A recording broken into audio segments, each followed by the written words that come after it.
welcome to another edition of In the Spotlight. And what a treat it is this month to have Stephanie Kearns with us. She is in the spotlight because she is the Director of Advancement and Development at Cradle Beach Camp. Stephanie, welcome. Thank you for having me. Great to have you here. And we've heard a lot about Cradle Beach. It's our President Vienna Lorendi's charity of choice this year. Each president has a different charity each year. And so by having Vienna pick Cradle Beach, we've learned a lot about your agency. I'm wondering if you could tell us a little bit about the agency, which, by the way, is located on Lakeshore Boulevard in beautiful Angola. What are some of the services you provide? Yeah, so first of all, thank you for having me. We're so happy to be Vienna's choice of charity. We've already had a bunch of you guys come out and volunteer, so it's been a great partnership already. But Cradle Beach is very special. It's been around for 136 years. We celebrated our 135th last year. And we have been growing ever since 1888. So we are most known for our North Star program, which is our summer camp program, which is starting next week. We've got our counselors on campus already, so our campus has really grown and is coming to life already, and we can't wait for the kids to get there. But we also offer year-round services, which some people don't know. In the fall and winter, fall, winter, spring, I guess, we have respite program. So it's offered to individuals 8 up to 88 years old with developmental disabilities as an opportunity for continued programming on the weekends. It's a great way for family caregivers to get a little reprieve. It's activities for children and adults to come together and be out in nature and to continue their Cradle Beach experience. Our camperships allow children to come until about 17 years old. So for our individuals who have disabilities, this is a way for them to continue their Cradle Beach experience. So Stephanie, I think a lot of people don't realize that the scope of your service when you talk about 8 to 88 basically, right? Yep. So a lot of people think of children, yes, which is obviously a big core group for the folks that you service. And I didn't know until just doing some research on your facility about seniors. Yeah. What exactly do you do with both populations? What are some of the activities with kids and then with seniors? Sure. So with our children, it's our summer camp. So children 8 to 17 are welcome to come twice throughout the summer. So from end of June, beginning of July, all through end of August. They can come twice throughout the summer season to experience camp where they make friends, they learn new skills, they're out in nature. We have a beautiful, huge swimming pool where kiddos learn how to swim. We're right on the lake, so for many, it's the first time they're seeing Lake Erie. So it provides great opportunities for education, especially within like the STEM universe. So we're doing a lot of outdoor activities with our kids. But for our seniors, that is our newest population. We started supporting them about a year ago. Our newest program is called Pathways for Caregivers, and in that program we're providing day respite services for family caregivers and their aging loved ones. So our focus truly is on the caregiver, which makes the program unique in that we create our programming based on what the caregiver needs. So if the caregiver wants to in the summer maybe do some swimming, we make that happen. We've made that happen before. We've had caregivers that wanted to do some woodwork. We've made birdhouses, and our campus is so big. It's 66 acres, so it allows us to offer programming where loved ones can go one-on-one with our volunteers, and they're doing some great activities with individuals of similar needs to them and similar age to them. And then our loved ones are getting a support group. We're partnered with Harmonia Collaborative Care out in Derby, so there's a 1-hour support group. And then we spend the rest of the time just doing activities that help them de-stress, whether that be going out into the community and getting their hair done, whether it be spending time on our campus and being out in nature, whether it's doing the group activities. Like I said, we've done a number of different things, but it's our newest program that we're finding has one of the biggest needs.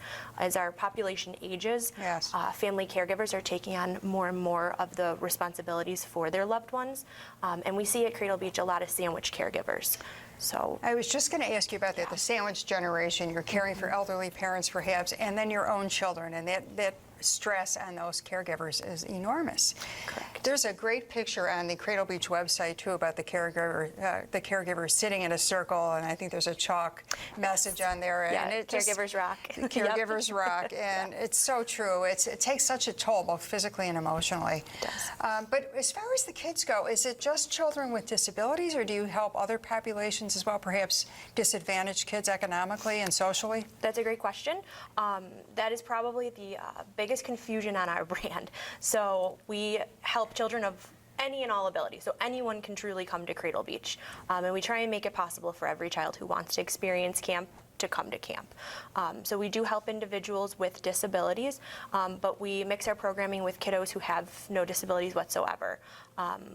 We serve low-income families as well, so we try and make sure that camp is accessible for everyone by offering financial aid and scholarships, because the camp experience can be costly. We're 5 days, 4 nights. So kids come, they spend the week with us, and it covers their room and board and their food and their snacks and swimming lessons. They can have American Red Cross swimming lessons, which we think is a great life skill that every child should have an opportunity to have.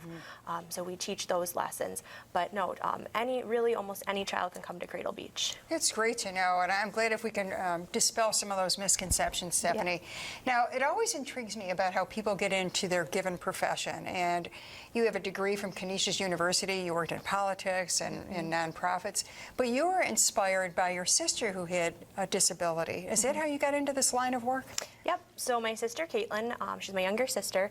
She has a disability. She has, recently she was actually diagnosed with a very rare condition. And as someone who grew up with an individual who we knew she had needs, we knew she had disabilities, but we never knew truly what her diagnosis was for a long time.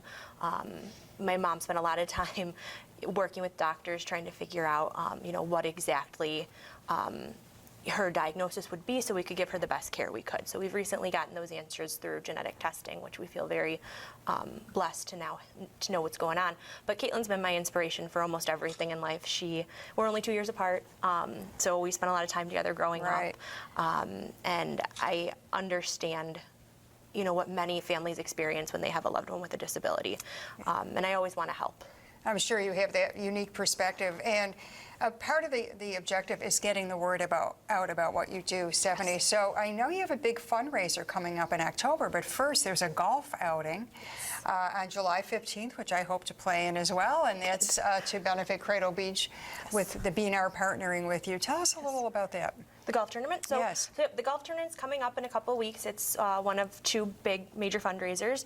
All the proceeds go towards supporting our inclusive programming, so all the things we've talked about today, it will go right towards supporting those families. It's at Fox Valley in Lancaster. Our tee time is 11:30, and it's always a good time. Hopefully it won't rain, fingers crossed. Yes, hope the weather gods cooperate. You never know, it's a little bit of a crapshoot. But that's always with golf. But for golfers and for charities, it's worth it. I've been to tournaments where it rained and we still had a great time. And the point is to help the charity too. So wish you well on that. And then you have, is it a Monster Bash coming up in October? Yes, our Monster Bash is very popular. It's being brought back. A couple years ago we had a Halloween theme, and we decided to bring it back this year. So Saturday, October 19th, at the Buffalo Convention Center, we will be bringing back the Monster Bash. This is our biggest fundraiser of the year. It's our biggest source of support, for our inclusive programming and our families. That sounds like fun. Not the mash, but the bash, right? The bash, yeah, exactly. And how are you funded other than with, events like this? Is there any government funding or private donors or all of the above? All of the above through individuals, corporations, foundations, a little bit of government funding, yep, for sure, so all of the above. And can you use more help from a volunteer standpoint? We could always use help from a volunteer standpoint. We've got 66 acres of beautiful waterfront property.